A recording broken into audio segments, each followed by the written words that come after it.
আলহামদুলিল্লাহ। রমজান, রমজান মানে সিয়াম সাধনার মাস।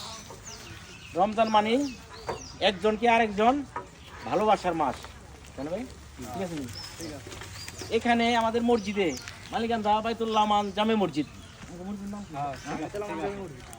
আমাদের মালিকান্দা বাজারের আমাদের সমাজের মসজিদের নাম বাইতুল্লাহ আমান জামে মসজিদ। এখানে প্রতি রমজানে এক একদিন এক এক ঘরেতে, সমাজের এক একদিন এক এক ঘরেতে ইফতারি দেওয়া হয় রোজাদারের জন্য ইফতারি, রোজদারের জন্য।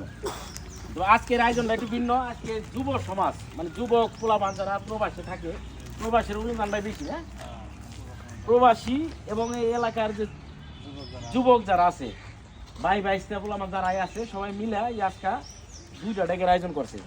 আমাদের মসজিদে আজকে ভরপুর খানা পিনা হবে ইনশাল্লাহ। আপনারা যারা আছেন দাওয়াত রইল, প্রতিদিন ইফতারের আয়োজন হয়। দূর দূরান্ত থেকে যারা দেখবেন আসবেন, ইফতারের দাওয়াত রইল সবার। রমাদান মুবারক। ইনশাআল্লাহ সবাই আইসা বলবেন।